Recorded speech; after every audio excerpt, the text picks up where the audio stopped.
Hello, everyone. My name is Ada Bobbitt. I serve on the Venture Forward team at United Way, and we are so excited that you have chosen to join us today for Empathy Building Strategies for Nonprofits. So we know that crisis forces innovation. Whether you know it or not, you've probably used some innovation techniques over the past few months simply because you've been forced to. You've been forced to change. You've been forced to reevaluate the way you provide your services to the community. And so we wanted to provide a 3-part series to continue developing the muscle that you've already started building. And so today, we're focusing on empathy building, which is something that is so key in this design thinking and the innovation process.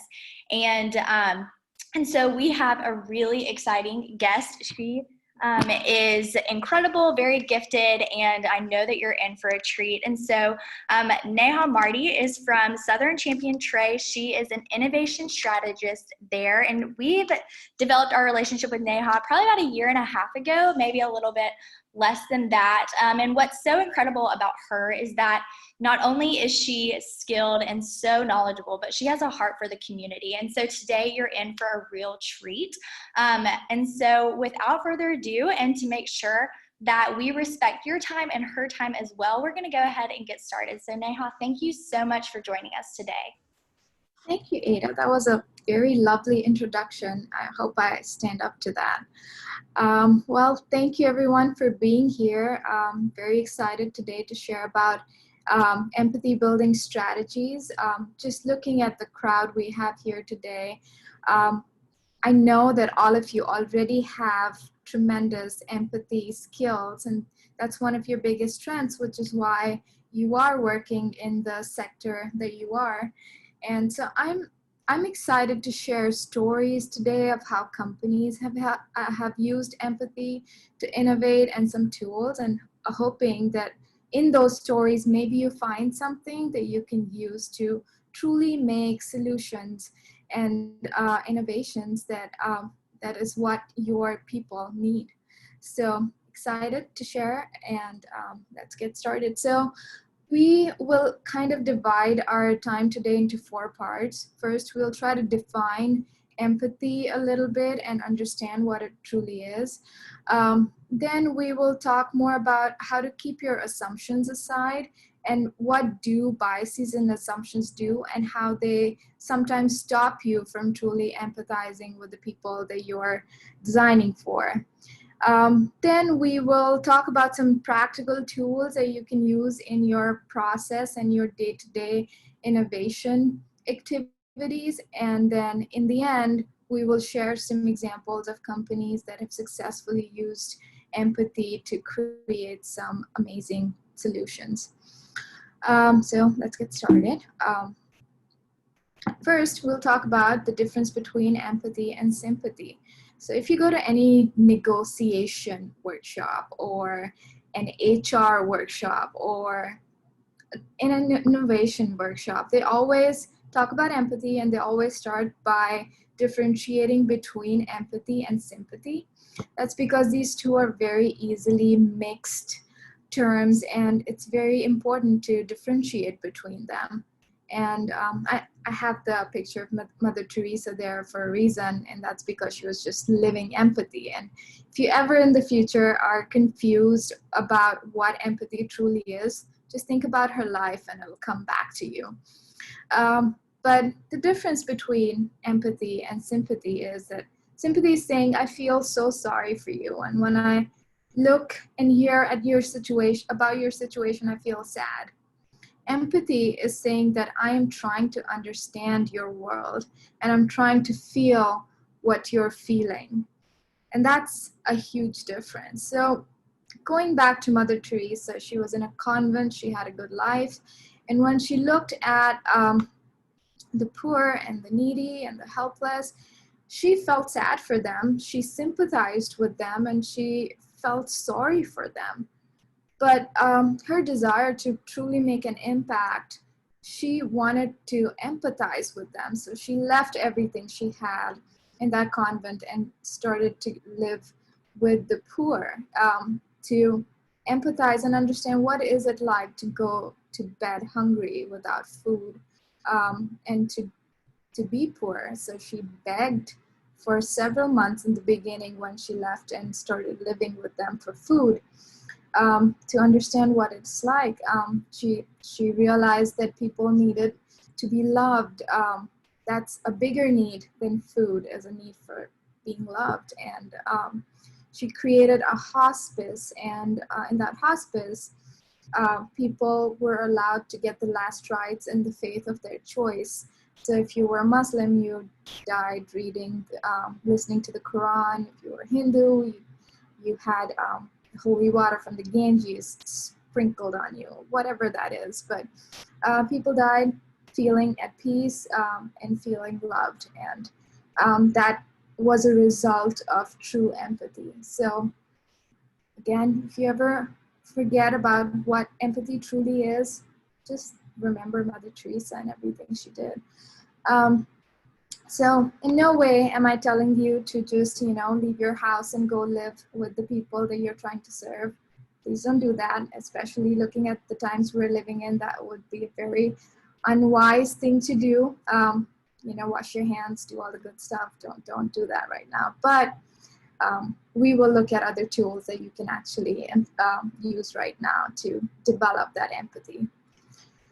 Okay, so again, I don't have a picture of a very juicy burger there so that you feel hungry at 10 a.m. in the morning, but it's to share the story of Impossible Foods, which is a great example of setting aside your biases. So the founder and CEO of Impossible Foods was at How I Built This, which is a show at NPR. So if you want to listen to his story, you can go and listen to that podcast. But his story is, again, a great example. When he was younger, he started feeling very passionate about climate change and the impact of global warming, and he wanted to make a difference in that area.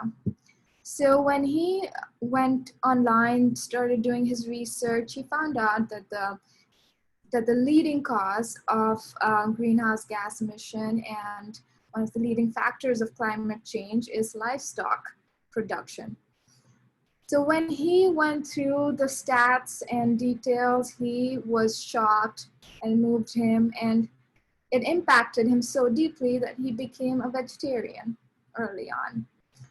Later on in his life, when he thought, now is the time when I want to make an impact in this area and solve the problem of green emissions due to livestock production, he went back to his bias. What had worked for him was awareness and education. So he thought, let's take that and maybe that'll work. So he took his biases, and if you've ever tried to make a meat lover stop eating meat by just telling them how bad it is for the environment, they're just going to send you memes of potatoes saying, I have feelings too, when crying. That's what they do. Work. And he very early on realized that education and awareness, which was his bias, is not the key to stop a meat lover from eating meat. So he went aside and used the tool, which is empathy. So he went and he talked to true meat lovers, and he found out that the only way that they would stop eating meat would be if you give them something that it tastes the same or better than meat, has the same texture, cooks the same way, and has the protein of that meat does. And that's the only way that a meat lover would give up eating meat. And that empathy led to the innovation of Impossible Foods.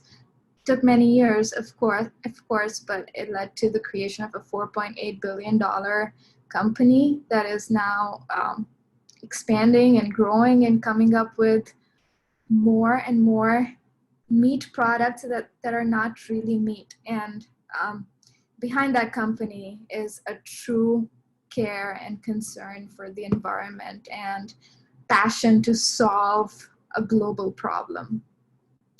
So I just thought that was a great example of how you have to sometimes give up your assumptions and biases and go and empathize with the people that you are creating the solution for. So assumptions are very hard to deal with in an actual workplace environment, because after you spend a few years in a particular industry, you start feeling like you know everything under the sun. It happens with me. I'm assuming it has happened with a lot of people. So in an organizational setting, you have to deal with not just your own assumptions, but the assumptions of everybody that you're trying to get a buy-in from. And that is very hard to keep them aside. So one of the tools that I've used in the past is listing them, visualizing them, and putting them out there. So all the assumptions that people are coming up with when you're trying to talk about an idea, list them out and call them hypotheses. There's just saying that assumptions blind, but hypothesis guides. So call them hypotheses and have them be a guide to empathy building. So when you're talking to the people that you're designing for, have those assumptions just be conversation starters or areas that help you generate conversations that help you understand your users better. The other place where your assumptions and biases creep up is when you're interviewing people. So, just because you worked in an area for so long, your mind is understanding things based on your assumptions. So when you're interviewing someone, it's very important to distinguish between your own understanding and what they're actually saying. So when you're documenting things from an interview, make sure that you draw a line between what they are saying and what you are understanding, and those two are kept separately, so that in the future, when you're going back through them, you are able to rethink about what they might actually be trying to say when they were talking. Soon we will open up the room for a conversation. So if you have stories of when you had to put your biases aside and truly empathize with the people you were designing for, I would love to hear them. I'm sure all of us would love to hear them. So please share those. Please raise your hand or put your name in the chat box and Ada will prompt you. Or if you have any questions, I'd love to answer them. So just keep those in mind. So going aside to types of empathy. So there are two types of empathy, cognitive and emotional. Cognitive is just trying to understand another person's perspective and thinking about what it's like to be them. So looking at an experience from wearing their shoes. It also means putting a lot of educated guesses on what an experience could be like for the person you're designing for, and then trying to solidify your understanding through asking the right questions in interviews or observations, etc. So this is more of what we use on a daily basis in the for-profit sector, because we're dealing with mild to moderate emotions. So, I work for Southern Champion Tray. It's a paperboard packaging company, and we make packaging for the food service industry. So, when I think about a person going through a drive-through and feeling the frustration of not being able to dip their fries in ketchup, I know that frustration's real. Please don't, I don't want to get messages saying that that's a very extreme frustration. I understand. But it's not comparable to somebody who has lost their house in a tornado. It's very different. So emotional empathy is the next level up. It is actually sharing an emotional experience, feeling their pain, creating an emotional connection with them that helps you truly feel what they're feeling and where that's coming from, and creates a willingness to help. So that is the next level, which considering the sector that you work for could be something that is even more important than cognitive empathy, is to create that emotional empathy with the people that you're designing for.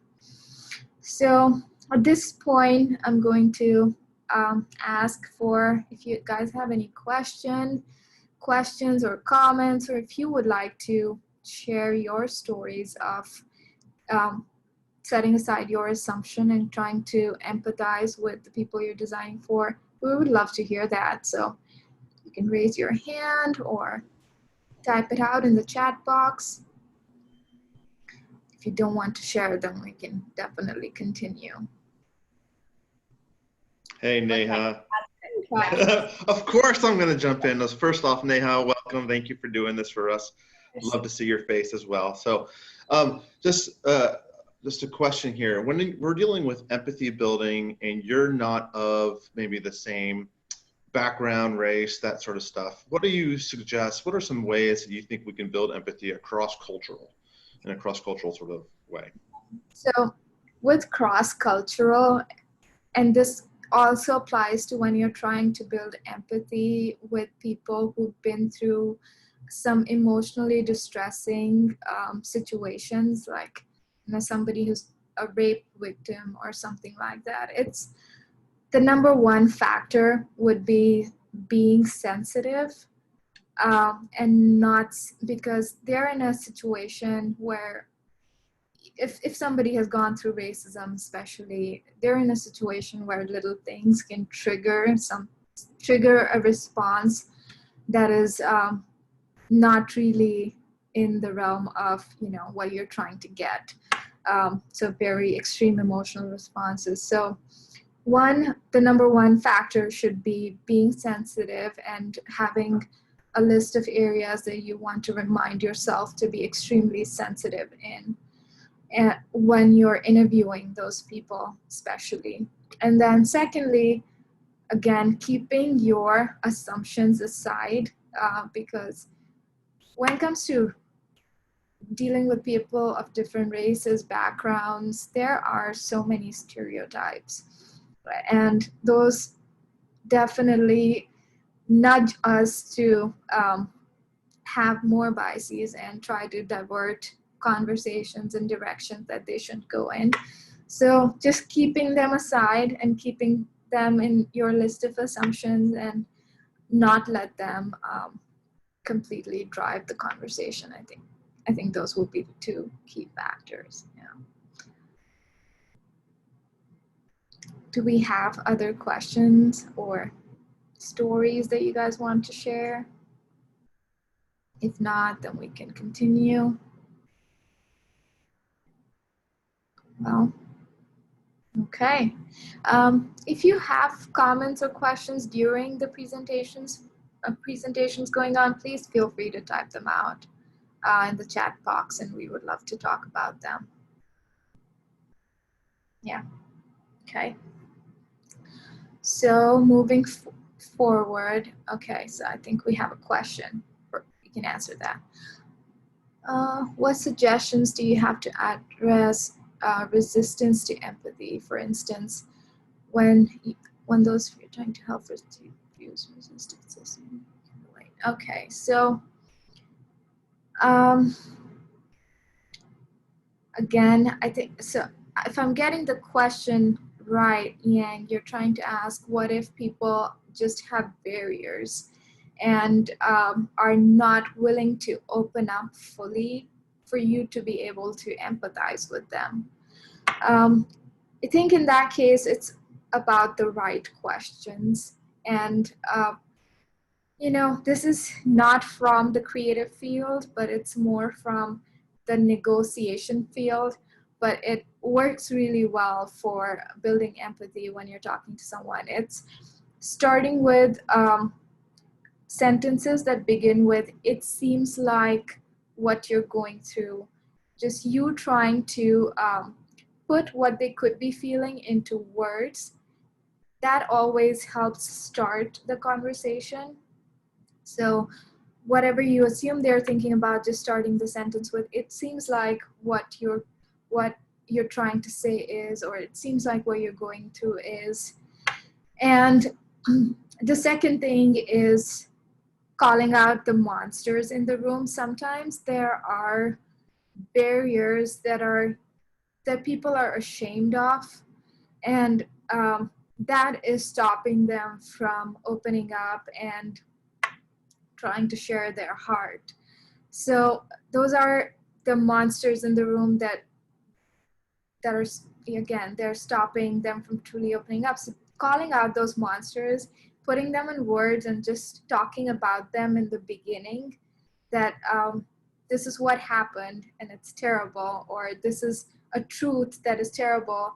Just let it out, get done with it in the very beginning, so that that is not stopping them from, the shame of that thing is not stopping them from truly opening up. So I don't know if that answers your question, but those are some of the things that have helped break through people who are very guarded. Okay, so that looks like a really long question. I'm going to take a minute to read that, so please be patient.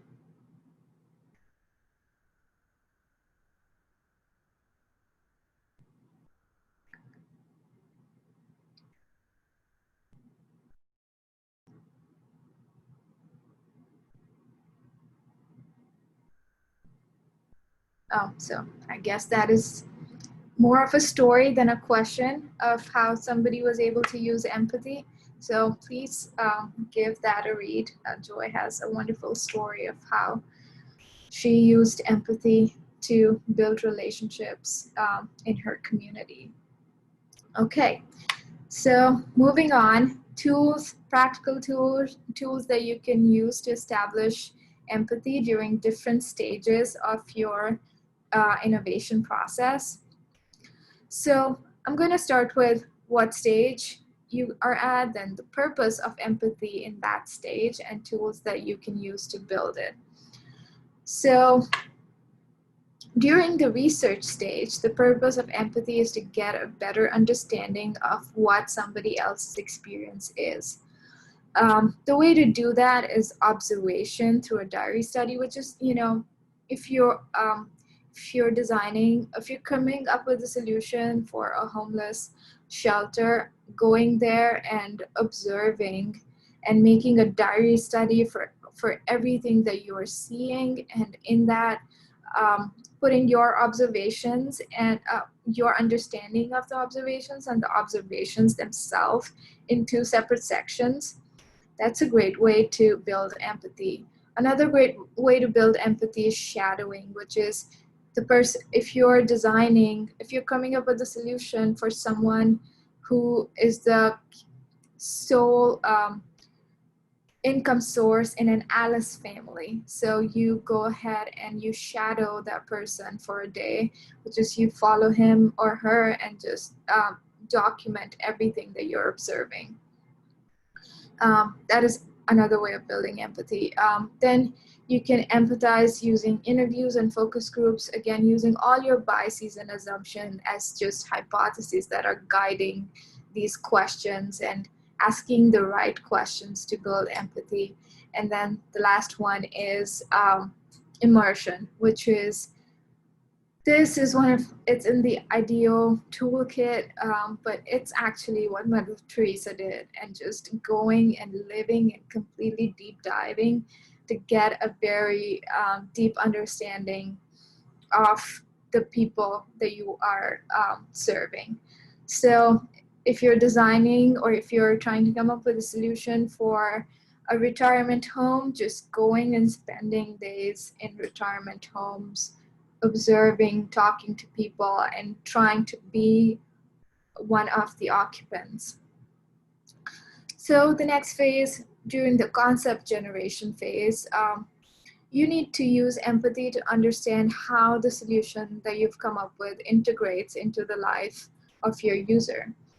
So at that time, you may do, you can build personas. When you talk to different people about personas, you'll get 10 different ways of building personas and using them. I'm going to share the way I use them. Persona is either a hypothetical or based off of actual interviews, just an image of the person that you are coming up with a solution for. So this, I like to use, base my personas off of actual people that I've interviewed, but I just take pictures as well as different aspects of that person's life and list it or visualize it in some way. And then when I've come up with a solution, I try to put that solution back into that persona that I've visualized and see how well it fits.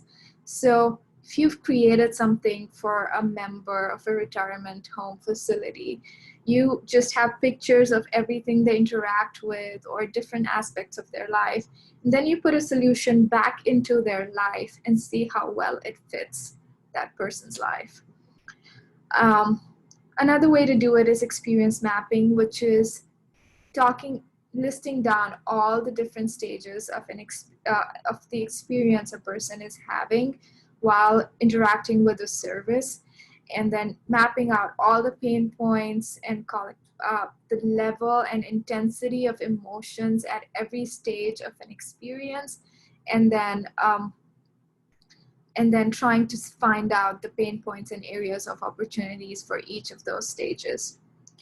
And in the end, the last step of that you can, when you need to build empathy, is during the testing phase, which is to analyze how a solution affects your user's life. And this is something, most people think that empathy building is important when you're coming up with an idea, but it's equally important after you've come up with an idea and you want to know how that idea impacts somebody's life. Empathy is extremely important at that stage because that's what helps you evolve that solution and make it fit better into the life of the person that you're making that solution for. So a way to do that is a pre-post analysis, which is you ask questions of how your life was before the solution and how your life is after the solution, and try to compare them and understand how their life has gotten better or worse. And again, through interviews, asking the right questions of how something has impacted how the solution has impacted the user's life, and how it can be made better. Okay, so those are some of the tools you can use, and please let us know if you have questions about them. We can explore them further. Now we're going to talk about some examples. If you want to talk about empathy in innovation, you cannot talk about it without talking about Chick-fil-A. I know that Michael is a big fan of United Way, and he's come here to Chattanooga to talk to all of us several times, but they are such a great example of using empathy to build truly innovative experiences. Whether it is their drive-through, every step of that drive-through, you know that they have put themselves into the shoes of the person going through that experience, and for every stage, they have made sure that people have what they need and want, and not just what Chick-fil-A wants to provide us. So, right from when you enter the drive-through line to when you check out, you know that they know what you want. And not just that, but also their hiring process and the way they hire their employees. So they put themselves in the shoes of somebody who is in college or right coming out of the college. What is it like to seek employment? And what is it like for the families of the people who are trying to get a job at in the fast food industry? and trying to make sure that it is a seamless, least stressful experience for all of them at each step of that process. That is true empathy. So again, when you go have an experience at Chick-fil-A and try to reverse engineer how they could have gotten into our shoes and made sure that it's seamless for us. Another example I would give of how we used it at Southern Champion Tray. So we were trying to come up with a paperboard packaging for the delivery industry. We wanted to get into that food delivery market. And so we used empathy. We tried to get into the shoes of somebody who's getting food delivered. And, you know, we had our biases of what people actually want in food delivery packaging. And we thought, you know, we couldn't think beyond the fact that we want something that keeps our fries crisp. But when we actually went and tried to empathize with people who are getting food delivered, we saw how much anxiety people have around who's delivering their food. And with all the news stories that they read online about people doing horrible things to food that is delivered, please don't read them if you ever want to give food. They're terrible, they're horror stories. And also a lot of drivers considering fries to be fry tax for people who are low tippers. They just take a few fries, you know, consider it fry tax and take in. But just, you know, the people aren't having peace of mind when they're getting food delivered. And that is something you understand when you try to empathize with the people you're designing for. And that's why we came up with tamper evident packaging that, you know, is Fort Knox in a box. It's just a stupid phrase we use, but keeps your food safe and make sure that no one has touched it. So especially now with all the health and food safety concerns, it is exactly the way it left the restaurant and arrived in the same pristine condition, and it gives you that peace of mind. So that is something that was a result of empathizing with the people we were designing for. So I see that we have 24 minutes left. So that's all I have for you guys today, but I would love to know if you guys have any questions or comments or stories, or please type them out or ask them. I'm happy to answer. Neha, I have one speaking to more about not necessarily about how we use empathy and the people we serve, but how empathy plays a role in organization culture and how does that translate to external impact? So can you speak to maybe like the importance or the role that empathy plays within our organizations and how that can be used for greater impact? I'm glad you brought that up because, you know, when you talk about innovation, you innovate externally to serve the people that are your customers, but you also have internal customers within the organization that you are innovating for to make their lives better. So it's extremely important to have those empathy skills internally within your organization, because you are creating solutions for them as well on a daily basis. So definitely, I mean, yes, you have to try and understand their perspective. The skills and tools would be pretty similar to the ones you use for your external clients, which is keeping your assumptions aside, making a separation between them, trying to understand their perspective when you're coming up with a process or a solution for them internally within the organization. So I'd say the tools will be similar, but the importance is just as much, which is great that you brought that up because a lot of people forget the importance of empathy when it comes to internally within your organization. Yeah. Okay. Do we have any questions? Or if not, then we can probably end this early.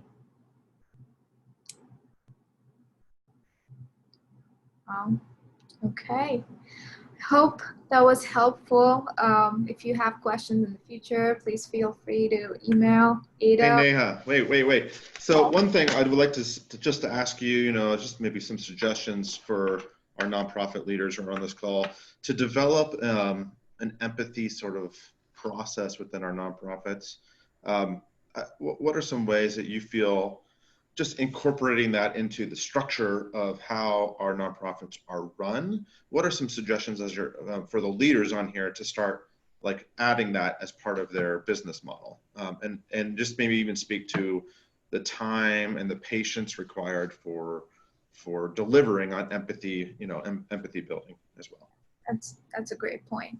So as I mentioned earlier, one of the biggest problems with empathy is that when people have worked for a long time in an industry, so experts, as Ada mentioned, within the organization or externally, experts are the biggest barriers in empathy building because, I've been in this industry for 27 years and I know that this is the truth.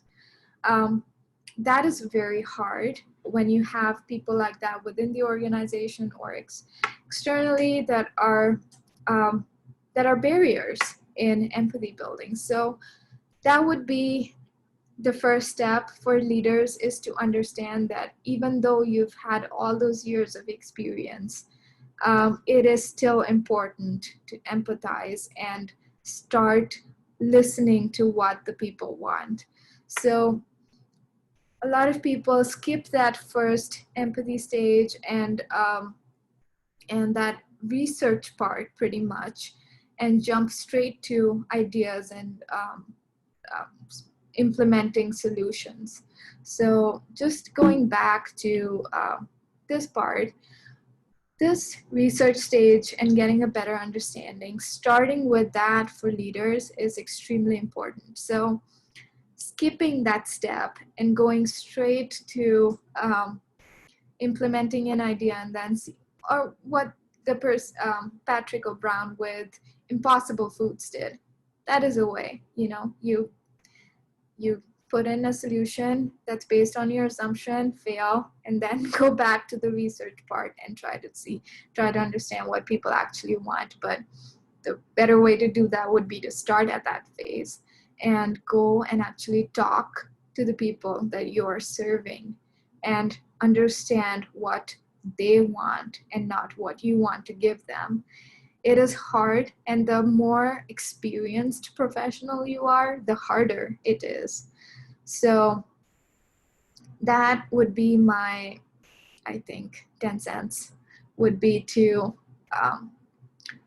not let your years of experience inhibit you from empathizing and using these tools, integrating them into your process, whatever it is, to build that empathy.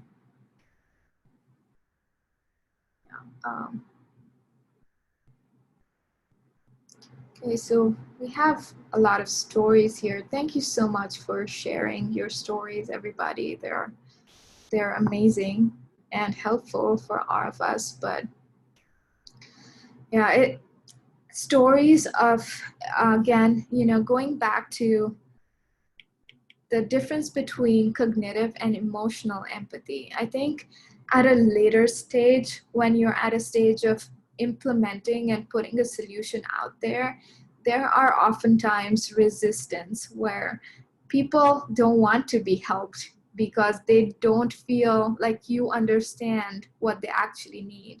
So empathy plays a huge role in that final step as well, when you are trying to integrate a solution, diffuse an innovation into a particular area. And that's where this emotional empathy comes into play, is when you create that connection with someone, an emotional connection with someone, they accept your solution a lot easily and are willing to participate in your solution a lot better. So as Kate mentioned, an emotional empathy helps a lot in accepting assistance and accepting help and yeah, and integrating your solution.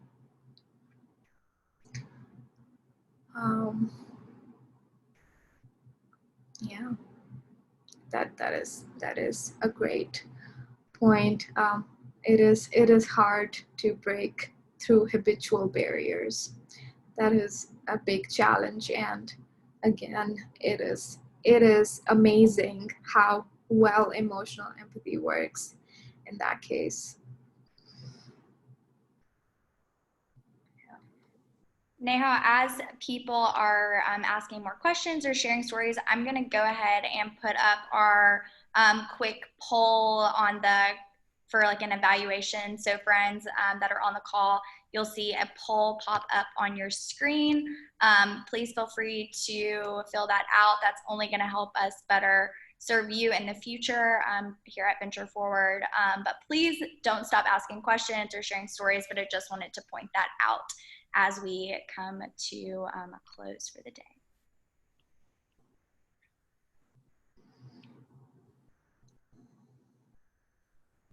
And then I guess if no one else has questions, I just wanted to say thank you so much, Neha, for sharing today. I know that a lot of us are so appreciative of not only your expertise and knowledge, but the way that you care for the community. And so we're looking forward to sharing this webinar recording with those who are not able to join today and taking what we've learned and applying it within our organizations.